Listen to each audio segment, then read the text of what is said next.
Before we begin, a quick and important disclaimer.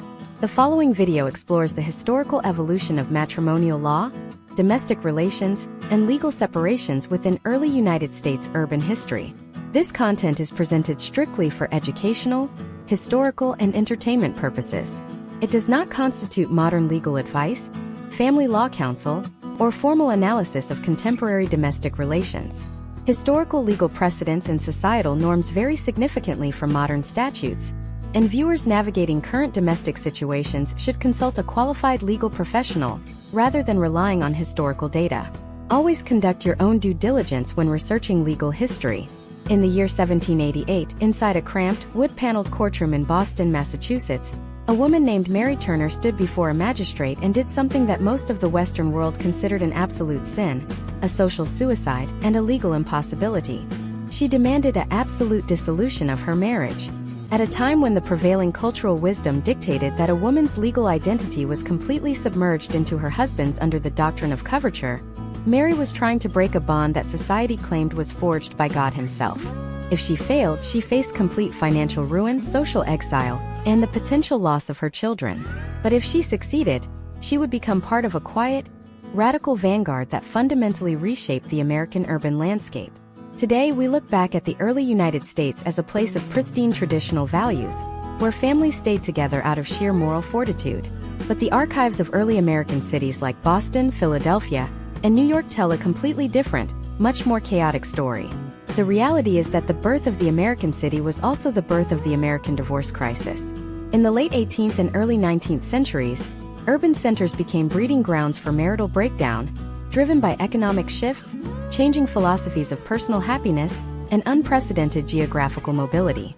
This was the moment the traditional family structure collided head-on with the realities of modern capitalism and individual liberty. For the modern American audience, understanding this hidden history solves a massive, frustrating problem. We are constantly bombarded with the narrative that the breakdown of the family is a uniquely modern phenomenon, a product of 21st century narcissism, or the erosion of long-standing cultural pillars. This creates a deep sense of historical anxiety, making us feel as though we are living through an unprecedented era of social collapse. But by diving deep into the actual court records, the personal diaries, and the municipal archives of early U.S. urban centers, we uncover a vital truth. The struggle to balance personal autonomy with marital obligation is as old as the Republic itself.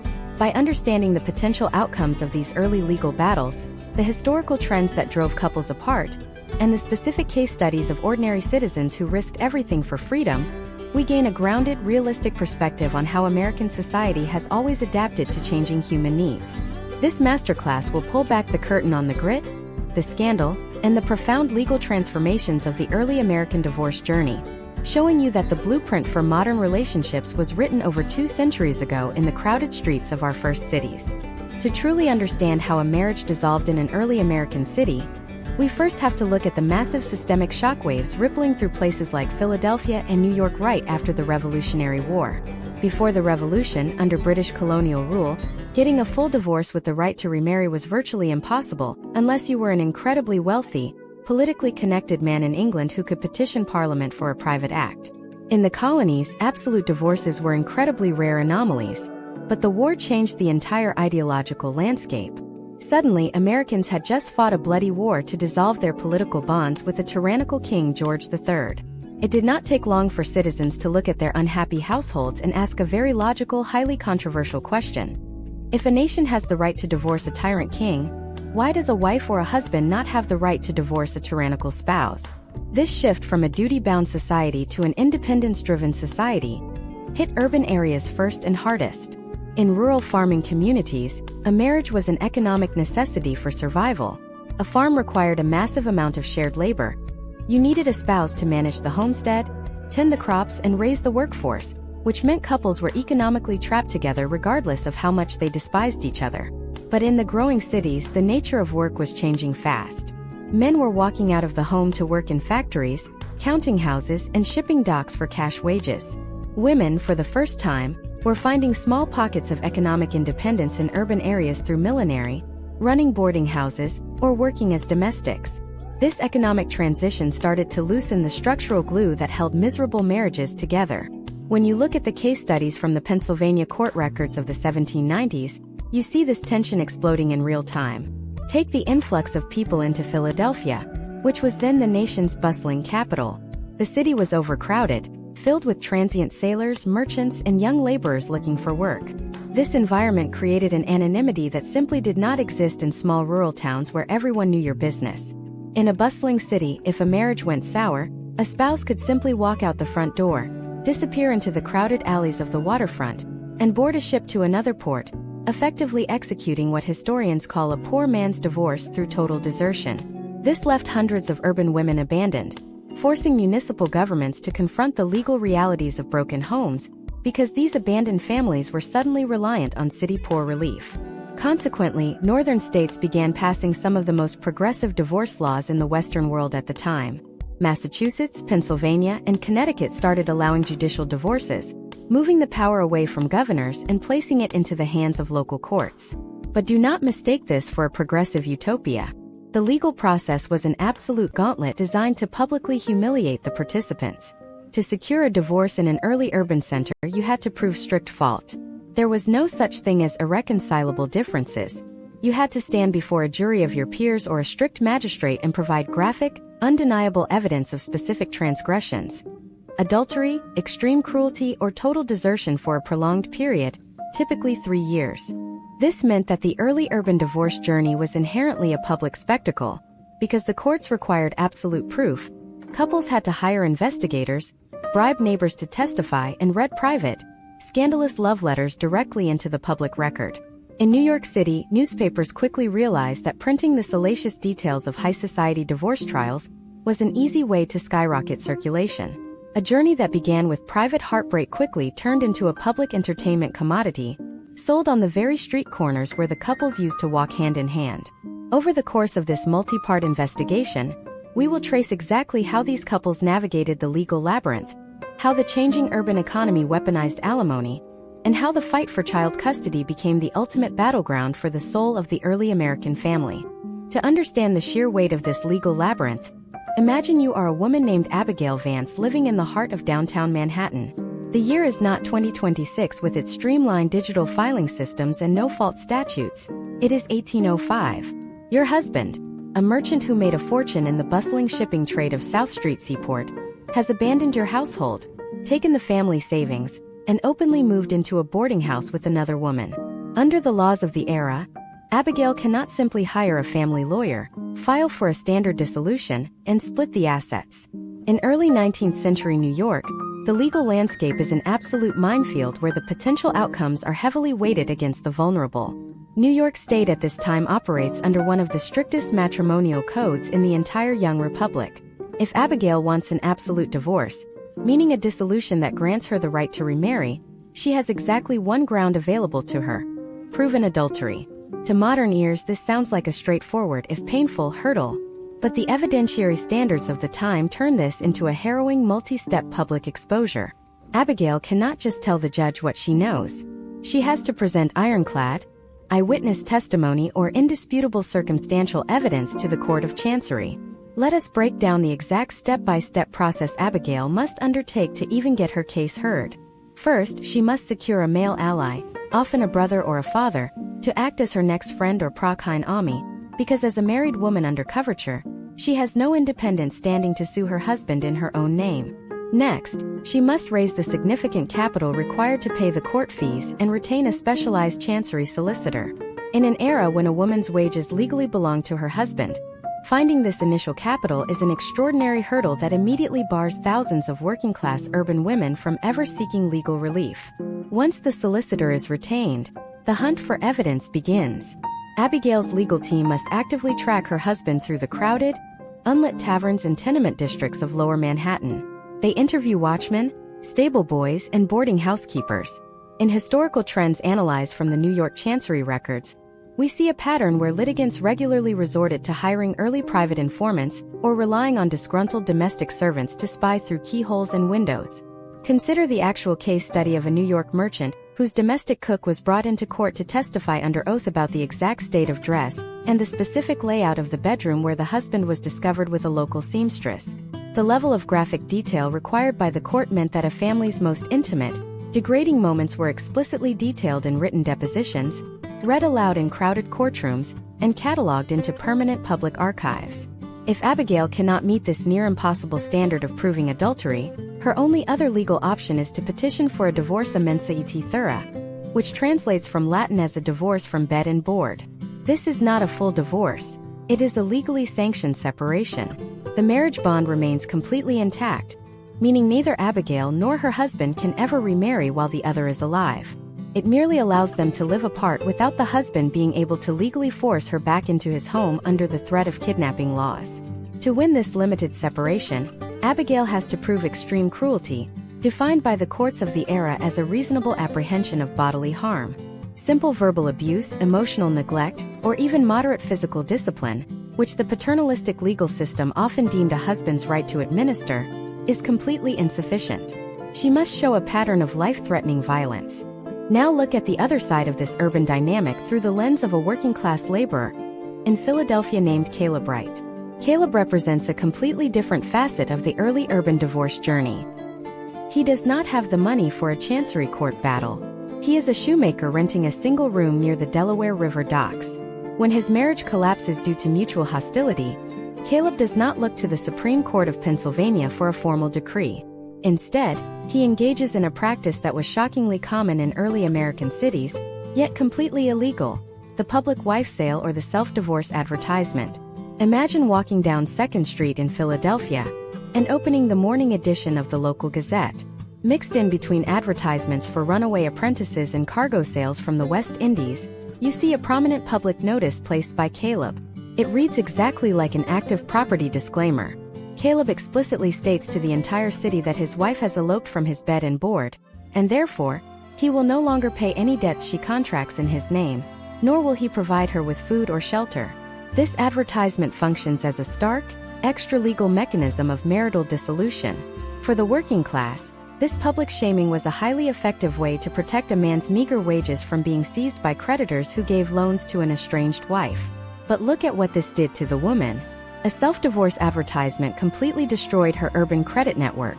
In a pre-industrial city, survival depended on your ability to run a tab at the local grocer, the butcher, and the coal yard. By printing this notice, the husband effectively neutralized her ability to survive in the city economy, forcing many women into extreme poverty or driving them to flee the city entirely to start an alias life in another territory. This extra-legal strategy illustrates the sheer desperation of urban citizens who were completely priced out of the formal legal framework. This brings us to the explosive issue of alimony and property distribution within the early urban economy, where the introduction of cash wages changed everything. In a rural setting, dividing property during a rare separation usually meant splitting physical land or livestock, which was incredibly difficult to hide. But in the rapidly commercializing cities, wealth became fluid. It existed in bank stock, shipping manifests, promissory notes, and hidden cash balances. When a court actually granted a separation and ordered a wealthy husband to pay alimony, urban men quickly mastered the art of financial evasion.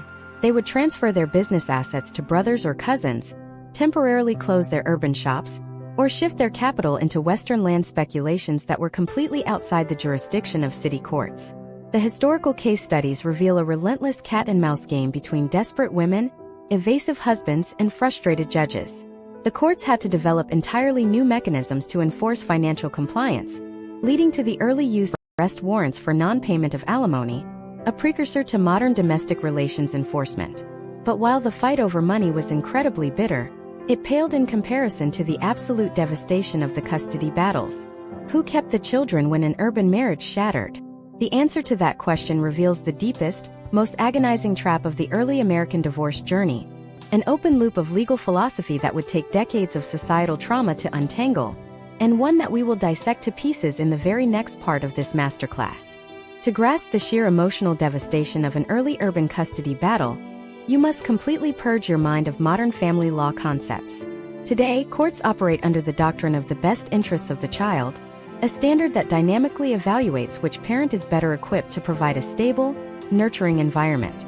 But in the early 19th century, this concept simply did not exist. Instead, the legal system operated under an absolute, rigid patriarchal doctrine derived from English common law. Children were considered the economic property of the father. Imagine you are a woman named Margaret Hennessy in Philadelphia. The year is 1812. Your husband is an abusive, chronically unfaithful merchant who has systematically dismantled your home life. You have gathered the necessary capital, endured the public humiliation of the Court of Chancery, and successfully proven his adultery, securing a full legal divorce. You assume that because your husband is the provable bad actor, you will naturally keep custody of your 3 young children. But the moment the judge signs the decree, you receive a catastrophic shock. The court rules that your children will remain in the absolute custody of their father. Under the prevailing legal philosophy of coverture and paternal right, a father possessed a nearly absolute right to the custody and services of his legitimate children. Children were viewed through an economic lens as assets, capable of performing labor, earning wages, or assisting in a family trade. Because the father was legally responsible for maintaining the children, providing food, clothing, and shelter, he was entitled to their custody and the fruits of their labor. The mother's biological connection, her emotional bond, or even her moral innocence in the divorce meant absolutely nothing in the eyes of the law. Let us map out the step-by-step nightmare Margaret faces if she attempts to challenge this standard. If she refuses to hand over her children, her husband can instantly secure a writ of habeas corpus, forcing her to bring the children before a judge. In the courtroom, the judge will not ask who tucks the children into bed or who cares for them when they are sick. The judge will look strictly at the father's financial capacity and his legal right. Historical trends across early American court records show that even when a father was a known drunkard or openly living in a brothel, judges routinely stripped children from blameless mothers and handed them directly to the abusive patriarch, under the assumption that a father's governance was always superior to a mother's care. If Margaret defies the court order, she becomes an outlaw. She faces immediate imprisonment for contempt of court. Her husband can legally use force to seize the children from her arms on the public streets of Philadelphia, and the local night watch will assist him, not her. For an urban woman, this created an agonizing choice. Endure a life of domestic terror and stays married, or seek freedom through divorce and accept that you will likely never see your children again. This systemic cruelty explains why the vast majority of early urban divorces were not filed by women with young families, but rather by women whose children were already grown or by women who were completely childless. However, as the Industrial Revolution gained steam in early urban centers, we begin to see a fascinating, highly contested shift in how judges viewed the family unit. This transition is vividly captured in a series of landmark case studies from the 1820s and 1830s in New York and Boston. As fathers increasingly left the home to work in distant factories and offices, their direct supervision of children diminished. At the same time, cultural shifts began to sentimentalize childhood, framing it not as a period of economic utility, but as a fragile stage of moral development that required distinct maternal nurturing. This cultural shift led to the birth of what legal historians call the tender years doctrine. This was a radical, highly controversial legal presumption that for very young children, typically under the age of 7, the mother was naturally better suited to provide care.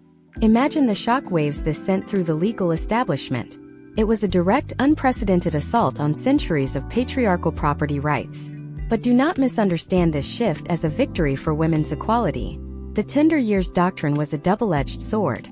To qualify for custody under this emerging trend, a mother had to prove that she was a model of pristine, idealized Victorian womanhood. If there was even a whisper of a hint that she had ever spoken out of turn, neglected her domestic duties, or engaged in any behavior deemed unladylike, the court would instantly revoke the presumption and revert to the traditional paternal right. Furthermore, even if a mother won custody of her infant child under this doctrine, the father often retained the legal right to reclaim the child the moment they turned 7 years old and became economically useful. This complex landscape created a highly transactional environment within early urban courtrooms. Litigants began weaponizing the emerging concepts of child psychology and moral fitness to destroy their spouses. Fathers would hire actors to fabricate stories about a mother's drinking habits or her reading of salacious novels, arguing that her intellectual vanity rendered her unfit to raise a future American citizen. Mothers, conversely, would detail a father's gambling debts and his frequenting of urban billiard halls to prove that his financial instability endangered the child's moral hygiene. Now imagine if this dynamic was supercharged by the massive wave of immigration that hit cities like Boston and New York in the 1830s. The influx of Irish and German laborers created a hyperdense, intensely stressed urban environment where marital breakdowns skyrocketed, but access to the legal system remained heavily gated by class and ethnicity. Poor immigrant families could not afford the months of litigation required to fight over custody or alimony. For them, a broken marriage did not end in a dignified courtroom battle. It ended in the chaotic, violent squalor of the municipal police courts. When an immigrant marriage collapsed in the tenements of 5 Points in New York, the husband would often simply abandon the family, or the wife would flee to a local church charity for protection. The city's response to these broken working-class families was brutally pragmatic. Instead of sorting out custody between the parents, municipal authorities would often step in, declare both parents unfit due to poverty, and forcefully bind the children out as indentured apprentices to wealthy farmers in the Western Territories. The urban divorce journey for the lower classes did not just end in separation. It frequently resulted in the complete, permanent erasure of the family unit by the state. This stark divide between the legal experiences of the wealthy elite and the desperate survival strategies of the urban poor underscores a critical truth about early American history. The legal frameworks governing marriage and divorce were never static. They were dynamic, evolving battlegrounds where class, gender, and economic power collided daily. As the cities grew larger, the pressure on these outdated legal structures became completely unsustainable, forcing an evolution in how the state defined the very concept of a household. But as the legal system scrambled to adapt to these urban realities, a new and entirely unexpected crisis began to emerge. A crisis centered around the highly illegal, deeply underground market of fraudulent divorces and migratory separations, a dark side of the historical narrative that would challenge the sovereign authority of states and set the stage for an interstate legal war, an open loop of deception and jurisdictional chaos that we will fully expose in the next part of this masterclass. This interstate legal war began the moment ordinary citizens realized that the United States Constitution contained a massive, exploitable loophole regarding domestic relations. Under the full faith and credit clause of the Constitution, every state was required to respect the public acts, records, and judicial proceedings of every other state. This clause was originally designed to ensure smooth commercial trade and legal uniformity across the young nation. But as urban couples grew increasingly desperate to escape broken marriages, they transformed this foundational constitutional pillar into a mechanism for early American migratory divorce. To understand how this underground market operated, imagine you are a wealthy merchant named George Thornton living in New York City in 1825. Your marriage has completely deteriorated, but as we established, New York law only grants an absolute divorce for proven adultery. You have not committed adultery, and neither has your wife, but you both absolutely refuse to spend the rest of your lives shackled together. George does not accept this legal dead end. Instead, he hears a rumor down at the coffee houses near Wall Street about a radical alternative. He discovers that while New York is a legal fortress, neighboring states like Connecticut, Vermont, and Ohio are actively competing for new residents by rewriting their matrimonial codes to be incredibly permissive. George decides to execute a calculated step-by-step scheme that thousands of wealthy urbanites used throughout the 19th century. He packs his trunks, secures a leave of absence from his mercantile firm, and boards a stagecoach heading north to Vermont. Under Vermont law at the time, the residency requirement to file for divorce was remarkably short, sometimes requiring as little as 6 months of physical presence in the state. Furthermore, Vermont judges were authorized to grant dissolutions for broad, loosely defined reasons, including fraudulent contract, intolerable severity, or willful desertion. Let us map out George's precise daily routine during this migratory exile. He rents a small room in a tavern in a sleepy Vermont border town. He does not build a life there. He simply marks time. He pays his rent, eats his meals at the common table, and ensures his name is entered into the local tax ledger or boarding house registry to establish a paper trail of legal domicile. To the local townspeople, George is a ghost, a temporary transient from the big city.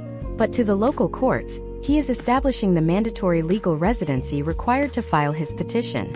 Once the clock ticks past the 6-month mark, George's hired local attorney files the paperwork, claiming his wife back in New York has constructively deserted him. The Vermont court issues a summons, but because his wife is hundreds of miles away in Manhattan, the court allows the notice to be published in an obscure local Vermont newspaper that his wife will never see. This process, known as service by publication, meant that the abandoned spouse often had absolutely no idea a legal action was being taken against them. When the court date arrives, George walks into the courtroom, presents his uncontested testimony, and the Vermont judge, eager to collect the state legal fees, signs the absolute divorce decree. George throws the paperwork into his satchel, boards the next stagecoach back to New York City, and proudly declares himself a free man, legally eligible to remarry and shield his future assets. But imagine the absolute legal chaos that erupts when George returns to Manhattan and tries to leverage his new freedom. His wife, discovering the deception, immediately hires her own powerhouse New York attorneys. They march into the New York Supreme Court and argue that George's Vermont divorce is a complete fraud, an insult to the sovereignty of New York State. They claim that George never truly intended to make Vermont his permanent home, meaning his legal domicile was a fiction, and therefore, the Vermont court lacked proper jurisdiction over the marriage. This created a terrifying high-stakes judicial standoff. If New York refused to recognize the Vermont decree, George was caught in a bizarre, legally fragmented reality. In the eyes of Vermont, he was a single man. In the eyes of New York, he was still legally married to his first wife. If George attempted to marry a new woman in New York based on his Vermont paperwork, New York authorities could arrest him, prosecute him for bigamy, and sentence him to hard labor in state prison. Historical trends from this era show a surge in these fractured marriages, where couples were legally divorced in one state but bound in another, creating immense instability for property titles, inheritances, and the legitimacy of children born from subsequent relationships. This jurisdictional warfare forced early American courts to grapple with deep philosophical questions about the limits of state power. Could one state dictate the moral and social standards of another state's citizens? If Connecticut chose to grant divorces easily to stimulate its local economy and attract affluent urban spenders, did New York have the right to nullify those decrees at its borders? This was not a minor administrative squabble. It was a foundational crisis that threatened to tear the legal fabric of the Union apart decades before the Civil War. As the wealthy exploited these interstate loopholes, working-class urban citizens who could not afford to travel to Vermont or Connecticut developed their own underground market of fraudulent divorces right inside the major cities. In the 1830s and 1840s, a class of predatory, unethical lawyers known as divorce brokers or divorce mill operators began operating out of dark, second-floor offices in Boston and Philadelphia. These brokers targeted desperate, illiterate laborers, promising to secure fast, low-cost legal separations without the need for public trials or agonizing evidentiary hearings. The step-by-step operation of an urban divorce mill was a masterclass in systemic forgery. A broker would take a client's money and fabricate an entire legal case from thin air. They would forge the signatures of magistrates, counterfeit the official seals of the county courts, and invent fake testimonies from non-existent witnesses. The client would be handed a beautifully decorated, official-looking certificate of divorce, believing they were legally free. It was only years later, when the husband tried to buy property or the wife tried to claim a widow's pension, that the state would inform them that their prized certificate was a worthless piece of criminal forgery, leaving them legally vulnerable and socially ruined. This dark, fraudulent underbelly of the urban divorce journey reveals the sheer desperation that drove ordinary Americans to break the law just to escape the confinement of a dead marriage. The rigid, unforgiving legal codes of the early republic did not stop marriages from ending. They simply forced the endings into the shadows, turning ordinary citizens into constitutional fugitives and victims of organized legal fraud. As these parallel crises of migratory evasion and local forgery intensified, the public consensus began to shift. Thinkers, legal scholars, and early women's rights advocates began to realize that the entire philosophy of marriage as an indissoluble state-enforced contract was fundamentally broken. This realization sparked a radical, highly volatile intellectual movement across American cities, a movement that sought to completely redefine marriage not as a holy sacrament or a property transaction, but as a fluid, emotional partnership based entirely on love and mutual consent, a philosophical revolution that would completely upend the courtroom dynamics and trigger a massive cultural backlash, an open loop of ideological warfare that we will completely unpack in the next part of this masterclass. This intellectual revolution did not start in the halls of state legislatures, but rather in the radical printing presses and lecture halls of rapidly growing northern cities. By the 1840s and 1850s, the rigid legal definitions of marriage were hit by a massive wave of utopian philosophy and early feminist activism. Thinkers began to argue that a marriage without love was a form of moral prostitution, and that forcing two people to remain bound in physical and psychological misery was an insult to human dignity.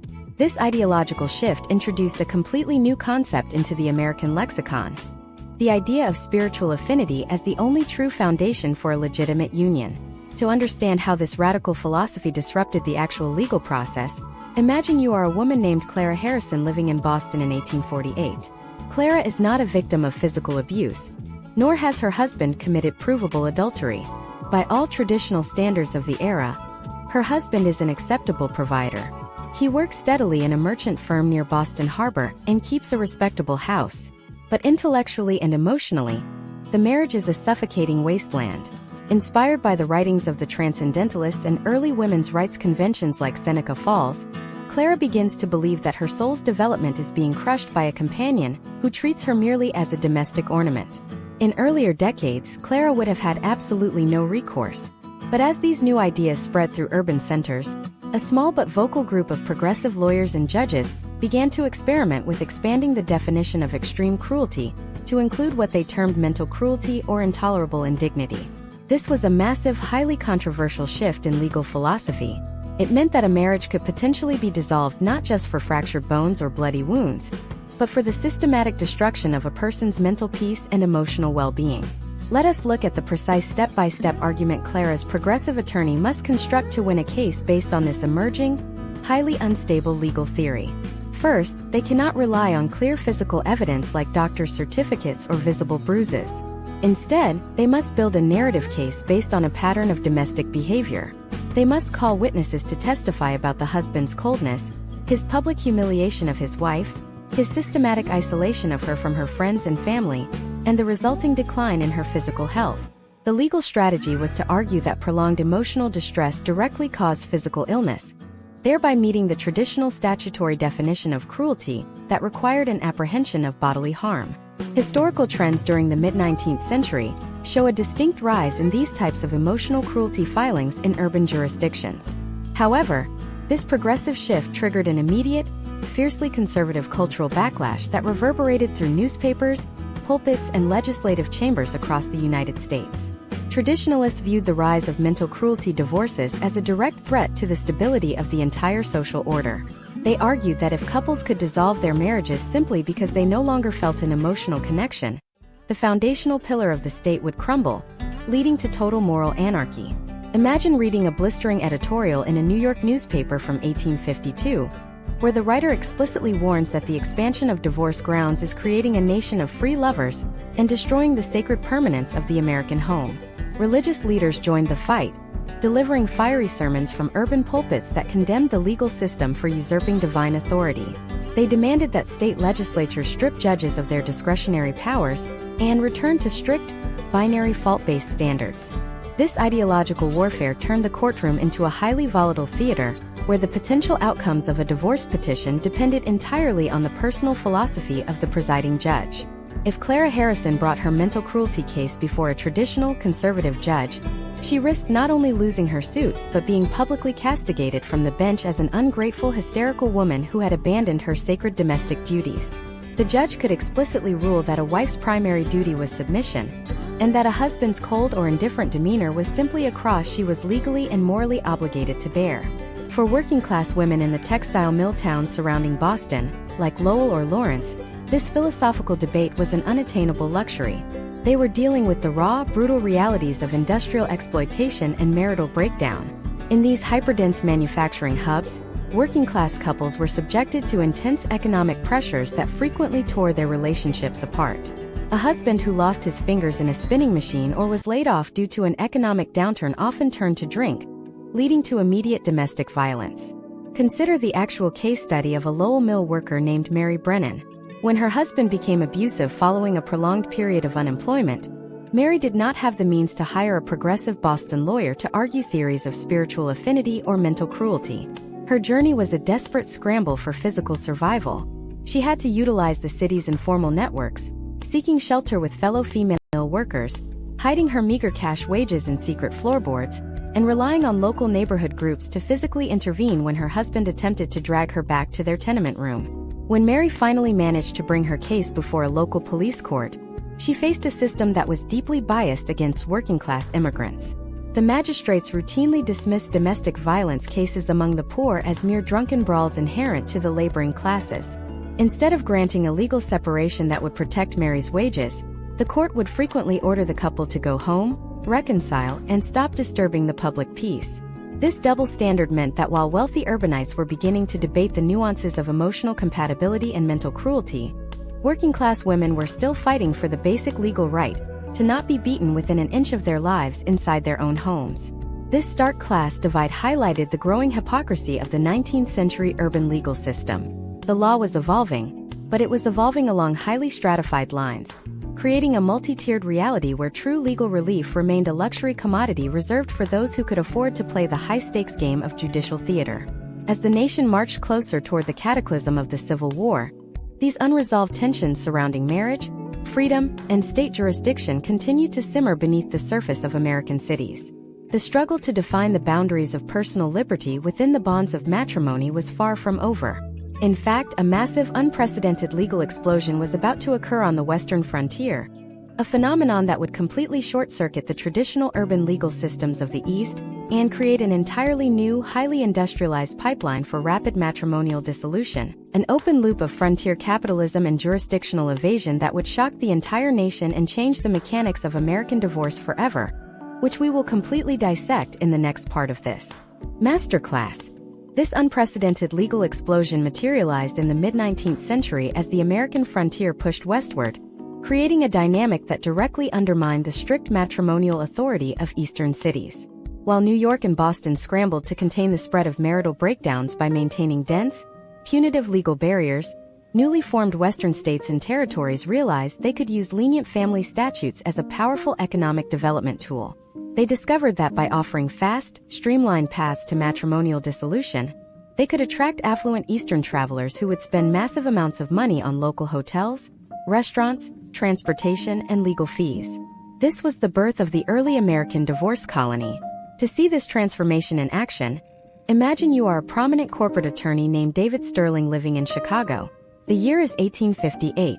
Chicago is expanding at a breathtaking pace, transforming from a muddy trading post into a hyper-connected rail hub.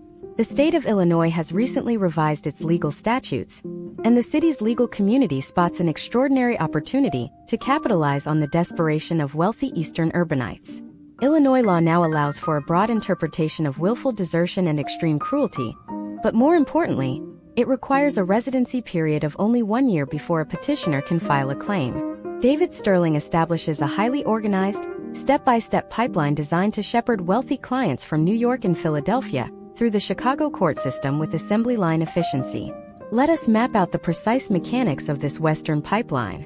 A wealthy Eastern merchant or socialite, trapped by New York's strict adultery-only standard, contacts Sterling's firm through a discreet network of urban correspondents. Sterling instructs the client to pack their belongings, leave their family behind, and purchase a first-class ticket on the newly completed Michigan Central Railroad heading straight to Chicago. Upon arrival, the client is not left to wander the city. Sterling's firm has prearranged luxury accommodations at the massive Tremont House Hotel. The client is immediately introduced to a local real estate broker, who assists them in executing a nominal property lease or purchasing a small plot of land in the city outskirts. This step is vital because it establishes an immediate, documented paper trail of local residency. The client then opens a local bank account, registers at a local church, and ensures their name is listed in the Chicago City Directory as a permanent resident.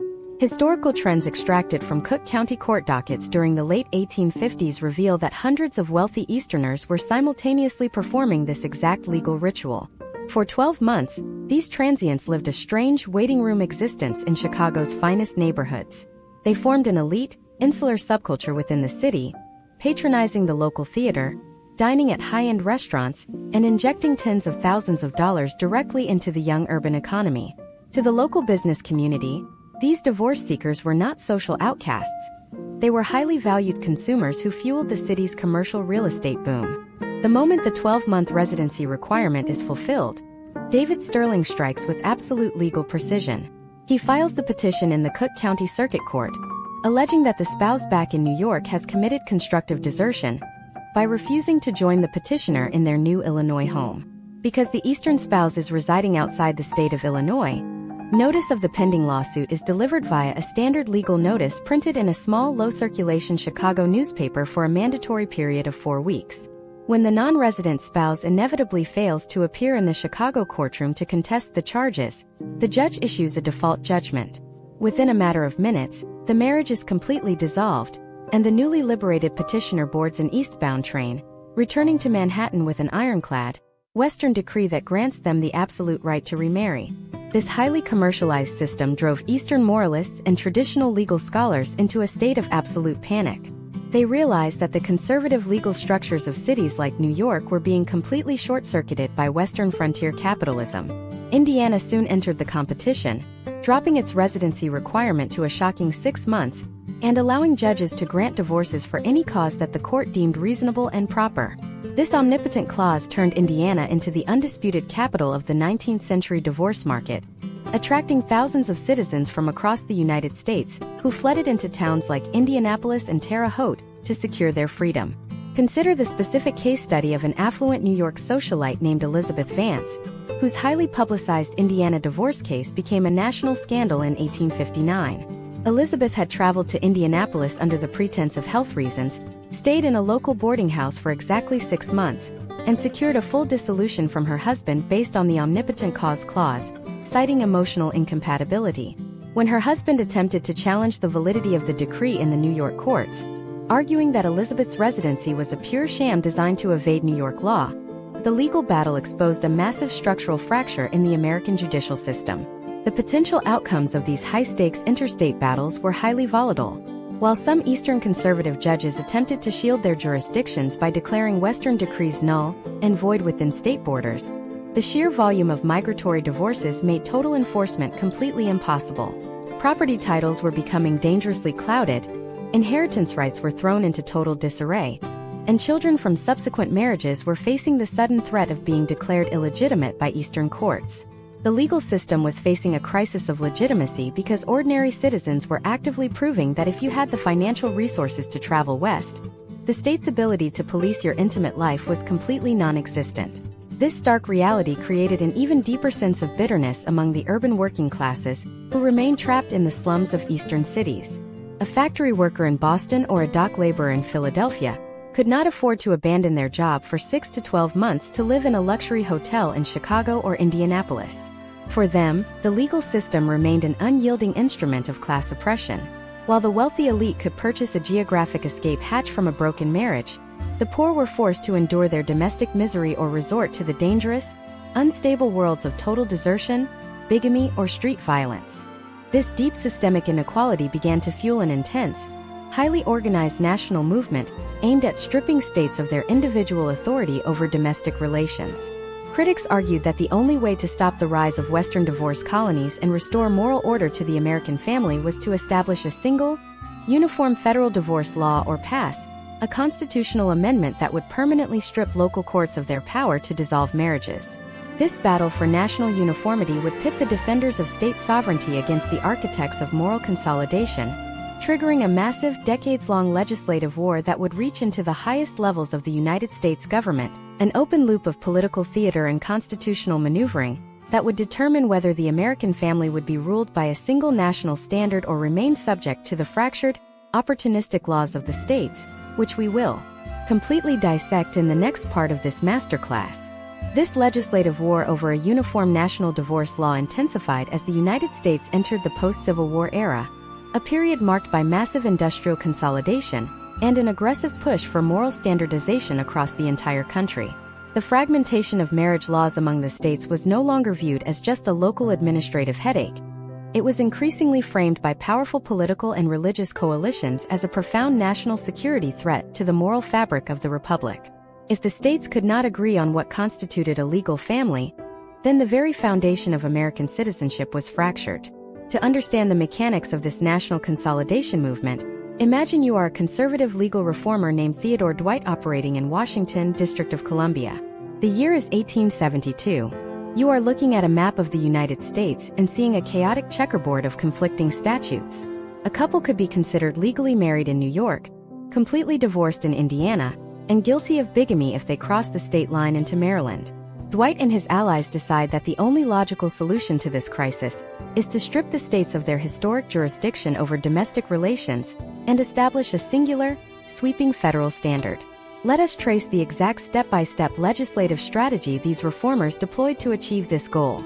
First, they did not immediately attempt the near-impossible task of passing a constitutional amendment. Instead, they focused on gathering data to shock the public conscience. They petitioned Congress to fund the first comprehensive national study of marriage and divorce statistics. They wanted hard numbers to prove that the urban centers were descending into social chaos. When the federal government finally released this data, it revealed that historical trends in divorce filings were rising significantly faster than the general population growth, with urban areas leading the surge. Armed with these statistics, reformers launched a massive lobbying campaign targeting both houses of Congress.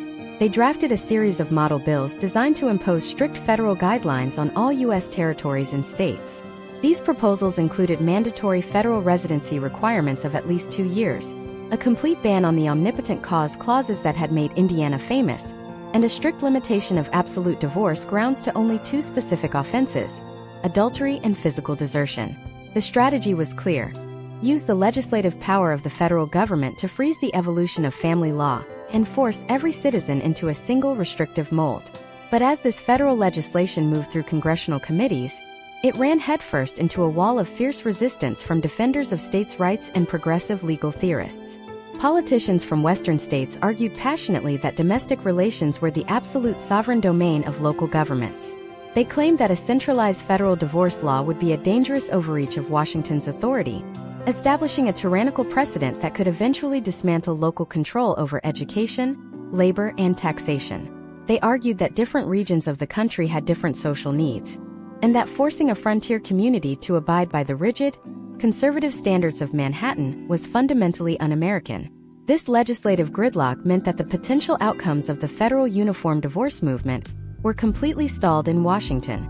The bills languished in committees, debated endlessly but never receiving enough votes to clear the floor. Realizing that a federal law was a political impossibility, the reformers shifted their strategy from federal coercion to interstate cooperation. They formed the National League for the Protection of the Family, an organization dedicated to pressuring individual state legislatures to voluntarily conform their laws to a unified code. This corporate-style lobbying effort hit the state capitals of the East Coast first. Under immense pressure from religious groups and conservative civic organizations, states like Connecticut and Massachusetts began systematically closing their legal loopholes. They extended their residency requirements, tightened their evidentiary standards for cruelty, and eliminated the broad judicial discretion that had previously allowed progressive judges to grant separations for emotional incompatibility. Imagine you are an ordinary citizen named Arthur Pendleton living in Boston during this period of legislative tightening. Your marriage has become completely toxic, characterized by severe emotional abuse and financial exploitation. Just a decade earlier, you might have successfully argued a case for mental cruelty before a sympathetic local judge. But under the newly restricted Massachusetts statutes, your options have vanished overnight. The law now demands absolute proof of physical violence that endangers your life. The legal avenues that your wealthier predecessors used to secure a dignified exit are being systematically boarded up by a state legislature desperate to prove its moral purity to the national reformers. This legislative crackdown created a highly pressurized environment inside the rapidly growing industrial cities. As the formal legal system became more restrictive, the underground market for fraudulent divorces and informal separations experienced a massive resurgence.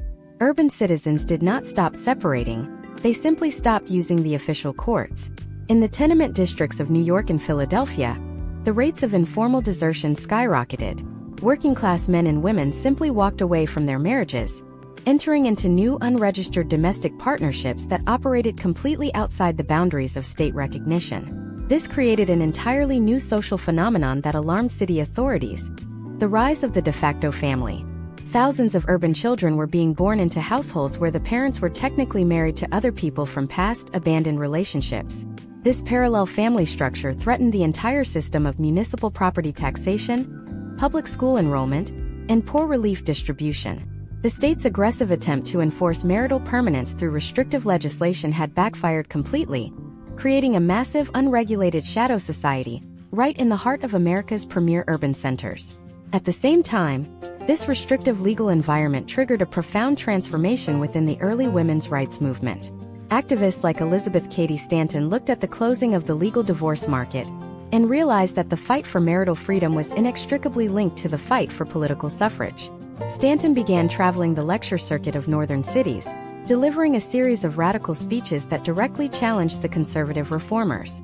She argued that the state's attempt to enforce uniform indissoluble marriage was a form of legal slavery for women, who remained trapped under the economic restrictions of coverture, without a viable exit strategy. This ideological clash turned every municipal election and state legislative race into a referendum on the nature of the American family.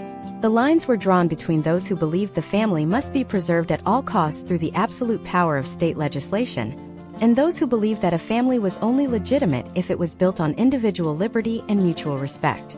As the 19th century drew to a close, this unresolved tension began to converge on a brand new, highly industrialized urban space, a city that was destined to become the ultimate laboratory for the future of American domestic relations, an open loop of hyper-accelerated urban growth, celebrity scandals, and radical legal experimentation that would push the divorce journey out of the shadows of the 19th century and straight into the glare of modern mass media, a transformation that we will completely expose in the next part of this masterclass.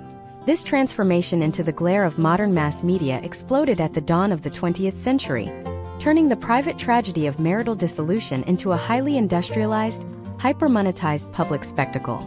As American cities grew upward and outward, the sheer density of urban life created an unprecedented media ecosystem. This was the era of yellow journalism, pioneered by media titans like William Randolph Hearst and Joseph Pulitzer. These newspaper barons realized that nothing sold copies faster than a high-society divorce trial packed with accusations of infidelity, hidden wealth, and domestic betrayal. The urban divorce journey was no longer confined to dusty courthouse archives. It was blasted across the front pages of evening editions, complete with sensational headlines and invasive courtroom illustrations. To understand how this media lens fundamentally altered the strategic landscape of a divorce, imagine you are a prominent corporate executive named Julian Vance living in Chicago. The year is 1904. You are navigating the collapse of your marriage to a well-known socialite. In previous generations, a wealthy couple might have quieted a separation through private agreements or a quick trip to a Western territory. But in the modern industrialized city, Julian faces an entirely different threat.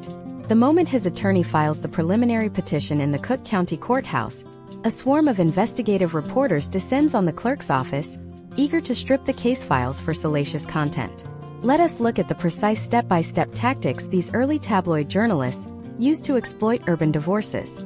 First, reporters would stake out the private residences of the litigants, bribing doormen, coachmen, and housemates to secure leaked letters, discarded documents, or descriptions of domestic arguments. Next, they would wiretap early telephone lines or intercept telegraph messages to capture private communications between spouses and their legal counsel. When the trial commenced, newspapers would dedicate entire front pages to verbatim transcripts of the testimony, transforming the courtroom into a national theater. Historical trends during the early 1900s show that this intense media exposure created a brand new legal strategy, known as trial by newspaper. Litigants quickly realized that winning in the court of public opinion was just as important as winning before a judge, especially when substantial corporate assets or social standing were at stake. Wealthy husbands would actively leak fabricated stories to friendly journalists to paint their wives as unstable, spendthrift, or unfaithful, attempting to preemptively destroy their credibility before they ever took the witness stand. Wives, conversely, would hire early public relations agents to frame themselves as helpless victims of industrial-age corporate greed and marital abandonment, rallying public sympathy to pressure judges for massive alimony awards. Consider the specific case study of a high-profile manufacturing heir named Franklin Bennett, whose 1906 New York divorce case became an absolute media frenzy. Franklin's wife had discovered his extensive financial infidelities through intercepted accounting ledger entries and a series of coded telegrams sent to a prominent Broadway actress. Instead of quietly settling the matter, her legal team systematically leaked these documents to the press week by week, matching the publication schedule of the Sunday editions.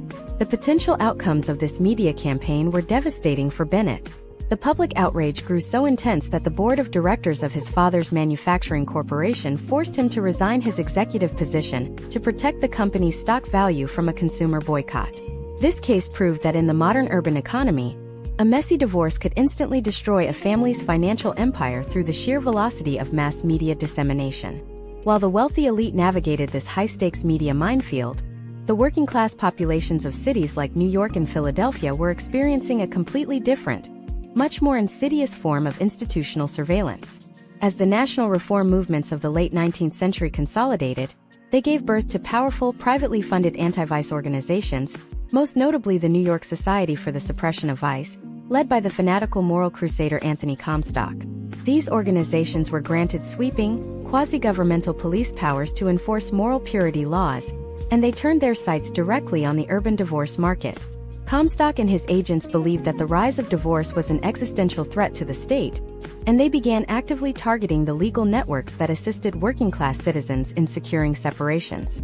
They would stage elaborate sting operations against low-cost urban legal clinics, sending undercover agents to pose as unhappily married laborers looking for a way out. If a lawyer or a clerk offered to help them fabricate evidence of desertion or draft a separation agreement that bypassed the strict state laws, Comstock's agents would instantly execute a raid, confiscate the office files, arrest the attorneys, and shutter the clinic. This aggressive policing meant that for the urban poor, finding legitimate legal help to escape a toxic marriage became nearly impossible. They were caught in a brutal institutional vice. The official state courts were too expensive and restrictive, the Western migratory options were financially out of reach, and the local low-cost legal clinics were being systematically dismantled by anti-vice crusaders. This desperate situation forced thousands of working-class couples to turn to a highly dangerous, completely underground alternative: the staged raid or the manufactured adultery setup. To see how this dark, transactional system operated, imagine a working-class couple in Manhattan who mutually agree that their marriage is dead, but have no legal grounds for divorce under New York's unyielding adultery-only statute. To secure their freedom, they enter into a cold, calculated transaction with a specialized class of urban underworld operators known as divorce rings or raid brokers. For a substantial fee, often scraped together through months of industrial labor, the broker organizes a highly scripted, entirely fabricated scenario designed to provide the exact eyewitness evidence required by the New York Supreme Court. Let us map out the precise step-by-step execution of a manufactured adultery raid. The broker hires a professional correspondent, usually a desperate, impoverished young woman from the tenement districts, to play the role of the husband's lover. The husband and the correspondent check into a specific room at a downtown urban hotel under assumed names. They do not engage in any actual intimacy. Instead, they sit fully clothed or wait in a state of carefully staged disarray. At a predetermined hour, a team of hired private detectives, accompanied by the wife and a bribed notary public, forcefully kick down the hotel room door. They take rapid flash powder photographs, document the scene, and secure signed affidavits from the hotel staff. This entire fraudulent charade is then presented to a complicit or willfully blind judge as genuine, uncontested proof of marital infidelity.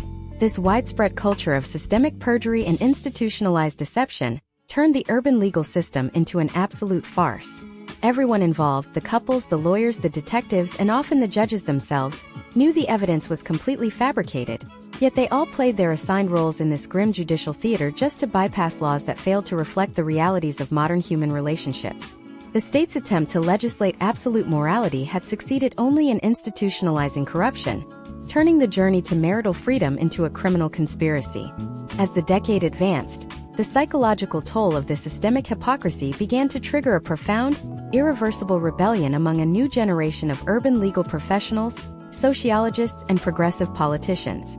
They looked at the manufactured hotel raids, the ruined corporate empires, the sensationalized tabloid headlines, and the absolute abandonment of the working-class poor, and they concluded that the entire framework of fault-based matrimonial law was a dangerous, obsolete relic that had to be utterly destroyed.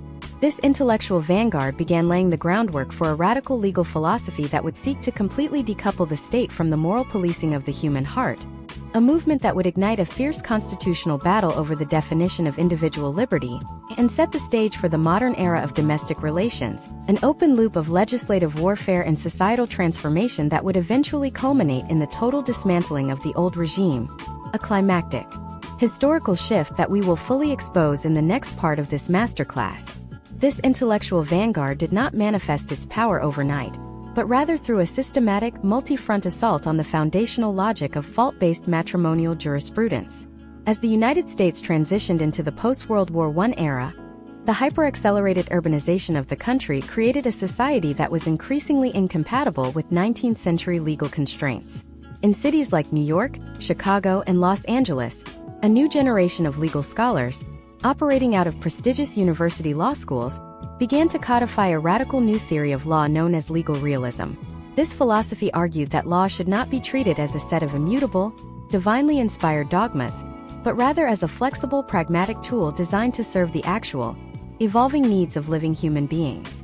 To understand how this philosophical shift transformed the real-world strategy of a divorce petition, imagine you are a progressive family law judge named Lawrence Bradley sitting on the bench of the Cook County Circuit Court in Chicago. The year is 1924. You are staring down at a mountain of divorce files stacked on your mahogany desk. Day after day, you are forced to preside over the same grim, highly ritualized performance. The staged hotel raids, the obviously coached witnesses, the manufactured stories of desertion. Judge Bradley, like many of his real-world contemporaries, realizes that the strict fault laws are not actually preserving marriages. They are simply forcing ordinary citizens to engage in a massive systemic conspiracy of perjury just to secure their freedom. Let us map out the precise step-by-step rebellion that judges like Bradley began to execute directly from the bench. First, instead of aggressively interrogating the suspicious consistency of the testimonies presented in uncontested divorce cases, these progressive judges began adopting a policy of strategic non-intervention.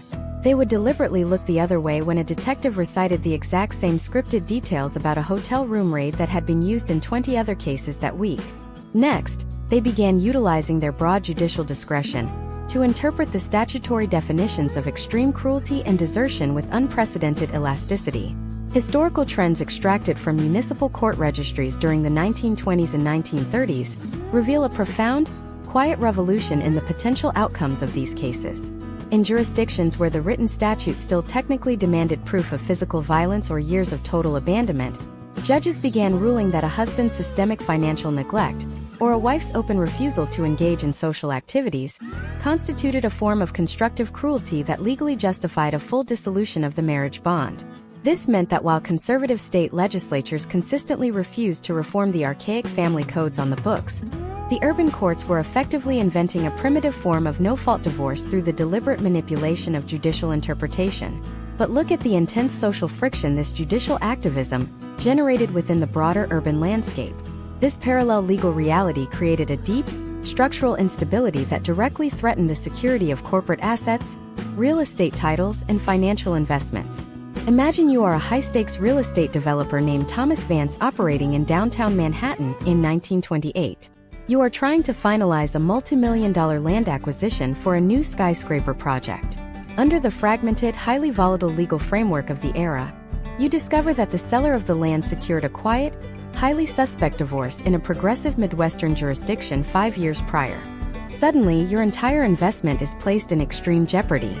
If the seller's original spouse files a lawsuit in a New York court, arguing that the Midwestern divorce was a fraudulent sham based on manufactured evidence, the New York judge could declare the out-of-state decree completely null and void. This would mean that the original spouse still retains an active, legal dower right over the very land you just purchased, allowing them to freeze your construction project, block your bank financing, and demand a massive predatory settlement to clear the property title. This case study illustrates a vital hidden truth about early 20th century history. The drive to reform family law was not just a progressive social movement. It was an absolute economic necessity for the corporate and financial institutions that ruled the modern American city. This economic pressure supercharged the lobbying efforts of the American Bar Association and the National Conference of Commissioners on Uniform State Laws. These powerful elite legal networks realized that the chaotic, localized experimentation of individual judges was creating a commercial nightmare.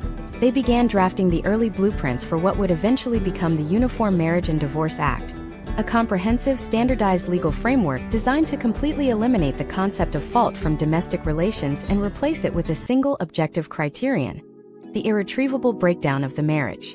Yet, as these legal architects worked in their wood-paneled offices, the onset of the Great Depression in the 1930s threw the urban divorce journey into a state of total chaotic paralysis. For millions of working-class families in the industrial centers, the financial collapse rendered both formal legal battles and migratory travel completely impossible. When an urban marriage shattered under the immense psychological stress of poverty and unemployment, Couples could not afford the court fees, let alone the cost of a train ticket to a permissive jurisdiction. Consider the specific case study of an industrial laborer named Robert Carter living in Philadelphia during the height of the Depression in 1932. When the local locomotive works shuttered and his wages vanished, the domestic stress pushed his marriage to a breaking point. Robert did not hire an attorney to argue theories of legal realism or irretrievable breakdown. Instead, he engaged in what sociologists of the era called the desperate flight. He walked out of his rented tenement room, joined the vast army of migratory, unemployed men riding the rails across the country, and completely vanished into the landscape of the American West. This mass phenomenon of Depression-era abandonment created a catastrophic municipal crisis for eastern cities. Thousands of abandoned urban wives were left completely stranded, unable to claim their husbands' frozen bank assets, unable to remarry, and entirely dependent on the chaotic, overextended resources of city charity boards. The state's archaic family laws had created a massive population of legal ghosts, citizens who were practically single but legally bound to invisible partners, completely locked out of the formal economy. This convergence of systemic perjury, corporate real estate instability, and the sheer human wreckage of the Great Depression made the total collapse of the old fault-based regime absolute and inevitable. The traditional framework had proven itself to be a complete institutional failure, incapable of managing the realities of modern urban life. The stage was now set for the final explosive confrontation that would permanently dismantle centuries of patriarchal jurisprudence and usher in the modern era of domestic relations. A climactic historical transformation that would redefine the very nature of human freedom and individual sovereignty within the American Republic. An open loop of total systemic revolution that we will completely expose and bring to its ultimate conclusion in the 10th and final part of this Masterclass Master series. This total systemic revolution reached its absolute flashpoint in the mid-20th century, as the tectonic plates of American culture, economics, and legal philosophy finally shifted to shatter the old regime of fault-based divorce. For over a century, the citizens of early United States urban centers had fought an exhausting, quiet war against a legal system designed to keep them permanently bound in marital misery. They had fled across state lines, fabricated elaborate hotel room raids, endured public shaming in the tabloid press, and watched as their children were treated as mere economic property. But by the post-World War II era, the sheer hypocrisy of this architecture could no longer withstand the pressures of a modern, individualistic society. To understand the final, decisive blow that dismantled this archaic framework, imagine you are a family law reformer named Sarah Jenkins working in a rapidly changing urban legal clinic. The year is 1965. The United States is experiencing an unprecedented cultural upheaval. The traditional, tightly policed boundaries of domestic life are being aggressively challenged by a new generation that views personal fulfillment and emotional health not as selfish luxuries, but as fundamental human rights. Sarah looks at the existing family codes and sees a system that is completely detached from the reality of human behavior. Let us look at the precise step-by-step strategy that reformers like Sarah used to execute the final takedown of fault-based matrimonial law. First, they stopped trying to patch up the old system by adding new fault grounds like emotional cruelty. Instead, they focused on a total conceptual replacement.